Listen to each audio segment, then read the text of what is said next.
All right, I'm doing it now. So today's Tanya is about the Beinoni. I think we're finishing. We're going to still talk a lot, but we're finishing with one or two ideas regarding the Beinoni. So I spoke yesterday about there's two tracks in life about how we need to work on being successful. I think in any area in life, in parenting and marriage, I mean, I was first bringing it there. Obviously, we're talking about the Beinoni serving Hashem. But let me first bring up that example we mentioned yesterday, is that you can't, in life, you can't wait till you're emotionally and mentally there. You have to learn to be disciplined enough to do what you need to do when you need to do it. You can't wait. Things in life can't wait till you say, I feel like doing it and I want to do it. You can't be a healthy person and live life in that way. And that's exactly what Tanya is trying to tell us about the Beinoni. The Beinoni can't say, I'm going to wait till I'm emotionally connected and I feel it and I'm spiritually connected. No, you can't, because you'll never do it. You'll never be able to do it. The Beinoni's heart is pulling him in all directions. He's pulling him to struggle with his lusts and temptations, and his godly soul is pulling him the other way. So the Beinoni is in a very challenging time. He's compromised, and therefore he can't wait to say, whoa, I'll wait till I'm there. I'll wait till no, like I said, for example, it's time to get up for Shacharis in the morning, and at 7 o'clock in the morning, right? Josh was there nice and early this morning, and it's time to get up. But even if it's a bad day and it's not, I'm going to get up anyway. I have to get up. My kids, same thing with my children, right? I didn't sleep well last night, or I'm not feeling well. Doesn't matter. The kid needs a diaper changed. So you have to change the diaper. You can't wait till you're in the mood or whatever. There's no option in life. You have to do what you need to do when you need to do it. However, with that said, that doesn't mean we want you in life to live not enjoying what you're doing. We want you to try and enjoy what you're doing. So although you have to do what you have to do when you do it, we want you to, however, try your best to enjoy what you're doing and love what you're doing and really feel what you're doing and be connected. And what's the right thing to do? You should want to do what's the right thing to do. What's the wrong thing to do? You should not want to do what's the wrong thing to do. Not just know I have to do what's right and wrong, but I should want to do what's right. And I should now, so when you ask your kid, here's an example, you ask your child to take the laundry down, to take the garbage out. Kid should not say, I'm not in the mood right now, Dad. No, take out the garbage, is he in the mood or not?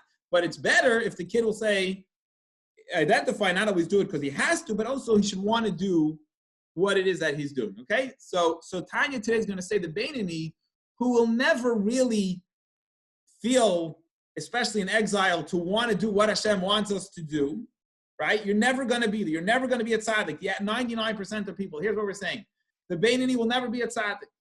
He's always going to be disciplined. All of us in life play discipline, but the Beinoni really, he's the most disciplined guy out there. He does always what he needs to do, never does what he shouldn't do, never says a bad word, and never says, and always says the right good word, not because he's holding there, because he knows he has to do what's right.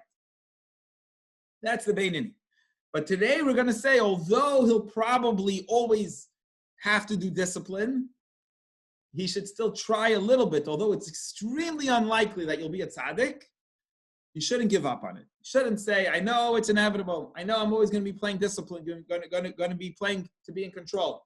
But I still, in my life, have to try and become a tzaddik. We all, as we learn, the tzaddik is such a hard level to reach. But we have to try our best to become a tzaddik. And let's read that inside today's Tanya, what he's saying here, helping the person to try and reach the goal. Right? The high level goal of getting in touch with the level of tzaddik within him, trying to open up his heart and his neshama to really feel this connection to Hashem. Let's see. And now we'll understand a question that we asked in the first class of Tanya, right in the beginning. We mentioned a promise. We said that before the soul comes down to this world, they make the soul swear. What's the swear that they made you swear before all of us came down here? All right, the angels, the court took our soul and they made us swear. What they say? We swear you swore, I'll be a tzaddik and I won't be a rasha. I'll be a tzaddik and I won't be a rasha. That's the promise we make to God. That's the swear we made. When we come down into this world, we're going to deal with all the craziness going on in this world, all the challenges and struggles. We swear we're going to be a tzaddik and that also we won't be a rasha. So the question, we want to question this swearing that they're making us swear, the statement. I don't understand why you have to, you're kind of repetitive. I swear I'll be a tzaddik. Obvious from that you won't be a rasha. Why do we make him swear that I won't be a rasha? Why do you have to say both sides? I'll be a tzaddik and I won't be a rasha. If you say, I swear I'll be a tzaddik, of course, you're not going to be a rasha. So now we'll understand the answer to that. That's what today's lesson is going to address. The problem is that really not everyone will get to be a tzaddik. Tzaddik, as we're explaining in our lesson the whole time, what does a tzaddik mean? A tzaddik means that someone that wants to do what's right and doesn't want to do what's wrong. He's totally connected. He feels not just about acting, but he feels inside him the right and what's wrong. Not everybody gets that. We said most, 99.99% of people are never going to be, always going to be playing control, discipline. And the person really has very little say or control over this area in his life, whether he will be a tzaddik. You have all control of how you're going to act, on things, and what you're going to think, what you're going to speak, and what you're going to do. But you have very little control if you can actually change your emotions and become a tzaddik. Very little of it's up to you to really feel in your heart that you want to connect with Hashem in this way, to be passionate about God in this way. To love to do a mitzvah. All he wants to do is, I love doing a mitzvah. That's who I am. And I hate things that are against God. I cannot stand things that want me to sin and go against God. That's just, it's built in he's just wired that way. It's not really possible for people to do it. And therefore, because of that, Mashri might say they make him say a second swear. And the swear is, Al Tirash Al Kapanim, at least I won't be wicked. At least I won't be an evil person. I won't be a wicked person. So basically what he's saying is, why did he say, I'll swear I'll be a tzaddik? I'll swear I'll try to be a tzaddik. That's what we're going to explain. And also, I swear I will not be a rasha, because that is within my say. So when God's sending you on this mission, he wants to make sure you're not going to mess up and make worse than when you came down here, right? The goal is for you to succeed. So you make a promise and a commitment. I swear I'll try to be a tzaddik, and I swear I will not be a rasha. I'll fulfill my mission. I won't mess up. I won't do wicked stuff, because that is in your hands. That's totally in your control, not to act on your instinct of wanting to do bad. You can't control your instinct, and that's almost nobody reaches a level which they are in control of their instinct, but you can control if to act on your instinct or not in thought, speech, and action. You can rule over and conquer your instinct, your natural gluttonous desires in your heart. You could overcome the animalistic gluttonous nature within you, selfish nature. You could be in such control that you don't even act on instinct for 1 second. You're total a control person, right? Like the addict could have total control. No matter how much he feels he wants the drink, he could make sure never have a drink again. I'll never touch it again. I could be total control. The Beinoni could be total control to never to do a sin. How does he have control? He doesn't act on the prohibitions in Torah, right? He'll never do something he's not allowed to do, total control. And he'll also always have control in to do. So it's not enough. Don't say that to your spouse. Don't say that to your child, because that's going to hurt him. You have to be controlled not to say the things you shouldn't say. And you also have to be controlled that you should say the things you should say. And the Beinoni always does good. And what is good that we're talking about here? We're not talking about marriage here. We're talking about marriage to God. What is the good? To learn Torah. Learning Torah is the greatest of everything. So anytime he had in his schedule that he could learn Torah, he put that in. He never misses a class. Every time that in his schedule he could learn Torah, he's in total control. He never does anything wrong, and he always does he fulfills his potential fully, 100%, to the max. He does all the positive mitzvahs he's supposed to do with total control, and he never even misses a chance to learn Torah.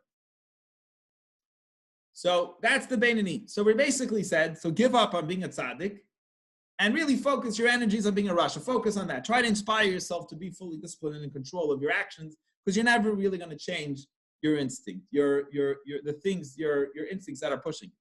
Nevertheless, even though we're telling you it's extremely unlikely that you'll be a tzaddik, that you'll actually be able to change your instinct, still, you still have to work on that track too. You have to set aside times in your life Lashes eitzes benafshoy, to figure out, get in touch with yourself, see that instinct that's driving you, those impulses, those unhealthy, selfish impulses in your soul. To try and get them out of your mind and instincts. Try to work on it. It's very unlikely you'll change your instinct and your impulses, but work on it. Get set on it. See if you could be disgusted and despised by evil. For example, so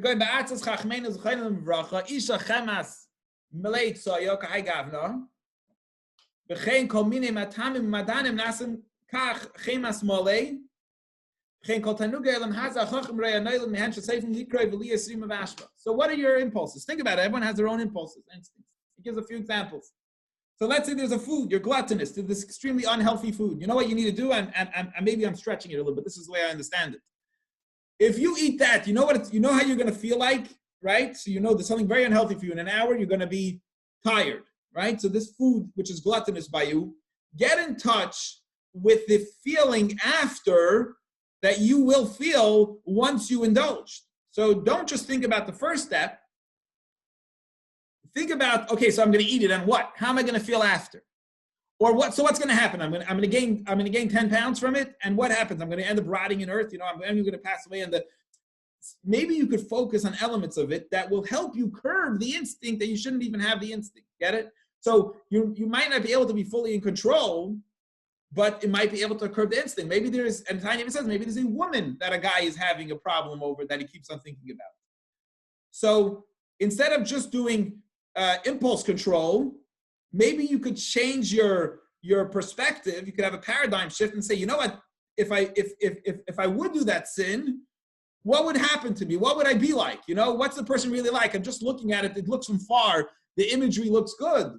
But you know how disgusting I'll feel after that happens, or how look a little deeper. Maybe you could focus and meditate on your instinct, your impulse, and you could actually change it. Now, although we're saying it's extremely unlikely, and most of your life is not about that, but you should work. You need to work on it. And then on the mitzvahs of a triumph of God, also try to focus your heart and create the instinct and impulses to want to do what Hashem wants to do. They explain to us how. How do you create the impulse and instinct to go in that direction? His bonus, but godless. Think about the God's greatness. Maybe you'll start feeling feelings for God. It'll become part of your impulse and instinct. Even though you know good and well that you will not really fully get in touch and not create that real impulse and instinct in yourself. It will only be kind of imaginative, right? You're still going to be a physical person. You're going to like pizza and steak and hamburgers, and getting that same natural instinct to God is going to be very hard to get. And the love and feelings you feel for Hashem that you've created is very limited. He says, listen, even though it's a very far-fetched idea, you still are not exempt from trying to get there. You have to do what you need to do. To fulfill the promise and the swear that you swore before you came down, or I will try to be a tzaddik. So even though Hashem made it almost impossible for you, that doesn't exempt you from your obligation. You must work on that track and try to be a tzaddik. And God will do whatever He wants to do. No excuses. Even though you're right, it's unlikely. I agree with you. It's extremely unlikely that you'll totally change your impulse. You have to try, and Hashem will then decide if He wants to let you have that reward, which would be like winning the lottery, right? It's the greatest gift is that Hashem can give you to actually feel holy, to have these things that most people only feel after they're in heaven. So that's number one. Number one, you made a commitment, you made a promise to God, you're going to do that, you got to do it, even though you know it's unlikely. Number two,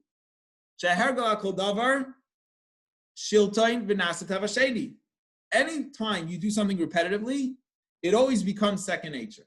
So when you take this impulse and instinct you're having and you try to have a paradigm shift and look at it in negative, wow, I want this thing, it's gross, it's terrible for me, it's the worst thing, it's going to hurt me so bad. Although you won't totally change your impulse, you will get a little bit disgusted by it. So again, I think, just thinking in my mind, a good example is maybe the alcoholic, is that most of his life he's doing impulse control. He can't really change to not like alcohol anymore, probably, as far as I understand it, at least. But that doesn't mean you should try a little bit to try and get it out of his system. Maybe he could. So he's saying, look, if you try a little bit to change your impulse and instinct, to change your insides, you might, and it'll eventually become second nature a little bit. And you continuously think about God's greatness and start having feelings for Hashem and your impulses in that way. What will happen is God will see how hard you're working. Look at you and say, wow, look how hard this person's working. And then maybe Hashem will say, you know what? He didn't just give up on that second track of trying to change his impulse. He really is working hard on it. You know, I want to help him out. I want to give him, and God will give you the gift that most people don't get. You'll win the lottery maybe, because God will see you really want it, right? But he says something very interesting. He's talking here about, we always talk about, what's it called? What's the word? I want to find the English word for it. We call it, you know, when the soul comes back, it's called Gilgul, right? So do we believe reincarnation? So what will happen is not, it's a little different than reincarnation. It's very different than reincarnation, this idea. Reincarnation is that a soul comes back as another body, but it's a totally new person now in the new body. You could also have, he's saying here, that a tzaddik could impregnate the person. What does it mean a tzaddik will impregnate the person? I guess, you know, like when you hang out with somebody, you could kind of, their feelings could rub off on you, even though you haven't gone through the whole process that he went through. But by hanging around them, you start developing the same feelings as that person does.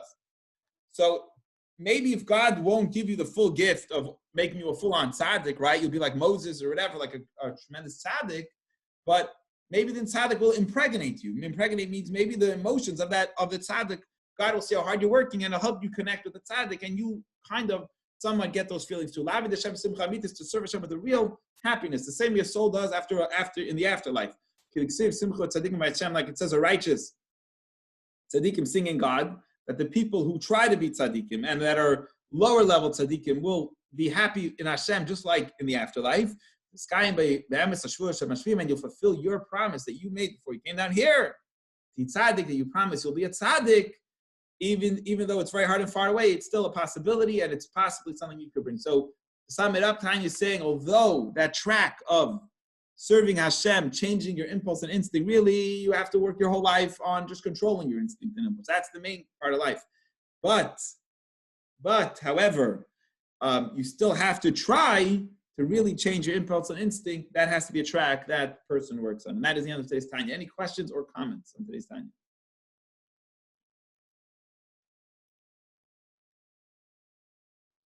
Okay, very good. Thank you all for joining me. I hope it was so clear. Tomorrow we will start a new chapter of Tanya. I look forward to learning with everybody. Bye. Same time, same place. Yes, Ira. I have a question about last night. Okay, yeah, sure. So maybe I misunderstood.